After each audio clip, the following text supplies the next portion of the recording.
Guimarães, berço da nação e origem da nacionalidade e da identidade portuguesa, tem um passado riquíssimo e, simultaneamente, mantém os olhos postos firmemente no futuro. Habitada desde a época do Calcolítico, a zona tem albergado uma grande variedade de povos e culturas, conferindo-lhe uma tradição histórica como local de criação de riqueza e cultura. As terras férteis, o clima ameno e a abundância de linhas de água desde sempre tornaram esta região propícia à fixação humana. Entre vários vestígios arqueológicos no concelho, um dos mais deslumbrantes é a Citânia de Briteiros, castro de origem pré-romana e um dos mais importantes do noroeste peninsular.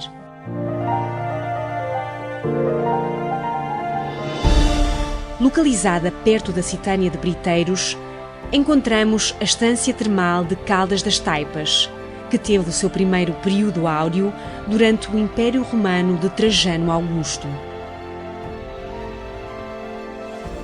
Durante a época medieval, o concelho de Guimarães foi escolhido como local de vários mosteiros importantes, dentro da cidade e nos seus arredores. Também desde esta época foi um importante polo transformador de matérias-primas, nomeadamente com as indústrias dos cortumes e das cutelarias. Um dos principais mosteiros está localizado na vila de São Turcato, figura incontornável dos primórdios da evangelização nesta região.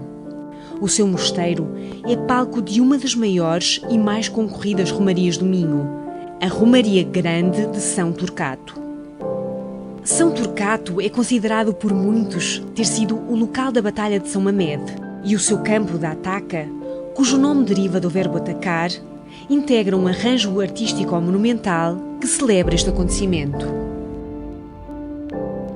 Chegando à cidade, um dos primeiros locais obrigatórios de visita é o Monte Latito, ou Colina Sagrada, que integra 3 dos monumentos mais visitados da cidade: o Castelo, a Igreja de São Miguel e o Paço Ducal. O Castelo de Guimarães, ou da Fundação, foi edificado no século X para proteger a Vila Alta e também defender o mosteiro fundado na mesma época na Vila Baixa. Na Igreja de São Miguel, encontramos a pia batismal, onde terá sido batizado o primeiro rei de Portugal, Dom Afonso Henriques. Finalmente, vemos o Paço dos Duques de Bragança, que além de ser um dos museus mais visitados do país, é também residência oficial do Presidente da República no norte de Portugal.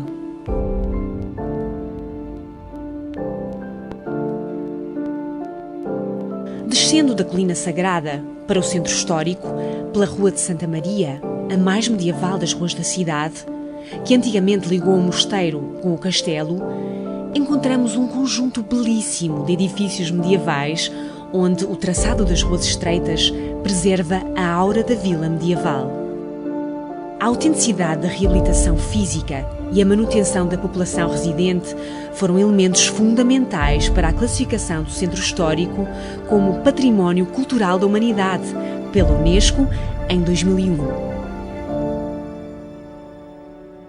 É difícil saber por onde começar numa cidade tão rica em tesouros arquitetónicos, mas um dos locais mais óbvios é o Largo da Oliveira, local de um dos mais significativos exemplares de arquitetura gótica no norte de Portugal, a Igreja de Nossa Senhora da Oliveira. O local ocupado pela igreja e pelo Museu Alberto Sampaio originalmente albergou o mosteiro fundado pela Condessa Momadona Dias, no século X, que posteriormente foi transformado na Colegiada Real de Santa Maria de Guimarães, uma das mais importantes e ricas instituições religiosas do país na Baixa Idade Média. Obras-primas do museu incluem as ofertas feitas por Dom João I a Nossa Senhora da Oliveira no final do século XIV, o deslumbrante tríptico gótico de prata dourada representando a Natividade e o lodel, veste militar que o rei usou na Batalha de Aljubarrota.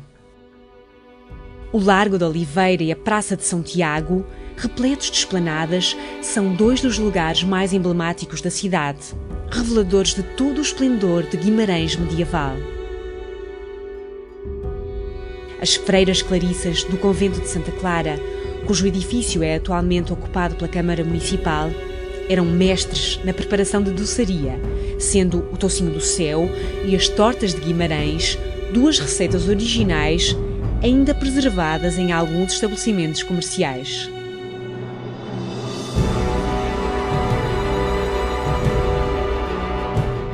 Nos séculos XV e XVI, as ordens religiosas começaram a instalar-se fora das muralhas da cidade. Um exemplo é a Igreja e Convento de São Domingos, cujo local é parcialmente ocupado pela Sociedade Martins de Armento, um museu de arqueologia profundamente ligado à Citânia de Briteiros e a investigações arqueológicas. A Igreja de São Francisco fez originalmente parte do Convento de São Francisco, o primeiro convento franciscano instalado em Portugal no século XIII.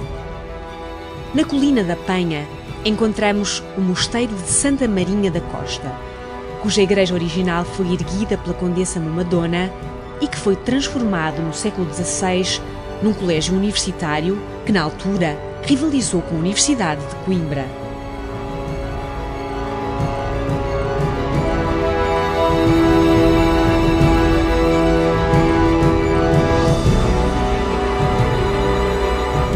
O Monte da Penha, incorporando o santuário e o teleférico, alberga um conjunto de serviços e atrativos turísticos, oferecendo ainda vistas espetaculares sobre a cidade, revelando, nos dias mais limpos, um vasto horizonte que se estende ao longo do rio Ave até ao Oceano Atlântico.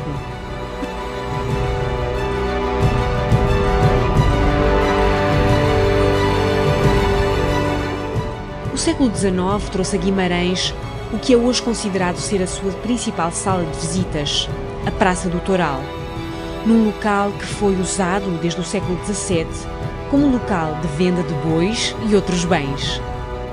A Praça do Toural é um ponto de encontro dos vimaranenses e também uma ponte de ligação entre o passado e o presente, simbolizando a elegância e engenho desta cidade.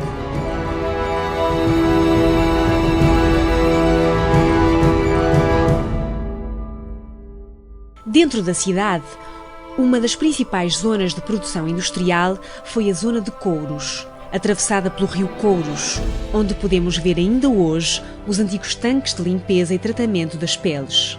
Esta zona tem beneficiado de uma profunda intervenção nos últimos anos, com a recuperação de antigas unidades industriais para a instalação de equipamentos como o Centro de Formação Pós-Graduada, o Centro de Ciência Viva e, em parceria com a Universidade do Minho, o Instituto de Design.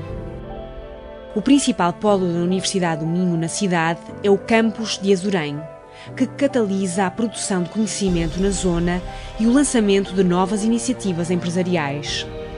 O Centro Cultural de Vila Flor, concluído em 2005, tem sido um polo importante da produção e promoção de iniciativas culturais, com uma programação regular de exposições, concertos e espetáculos. A Organização de Guimarães, Capital Europeia da Cultura 2012, aumentou exponencialmente a capacidade criativa e de produção artística da cidade, traduzindo-se na captação de novos públicos e na apresentação de novas iniciativas culturais.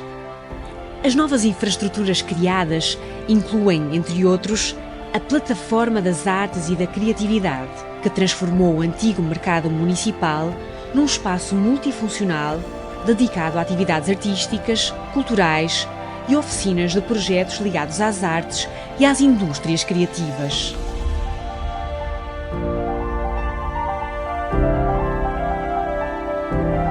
Mantendo esta dinâmica e tirando partida das valências desportivas da cidade, Guimarães foi escolhida como Cidade Europeia do Desporto em 2013.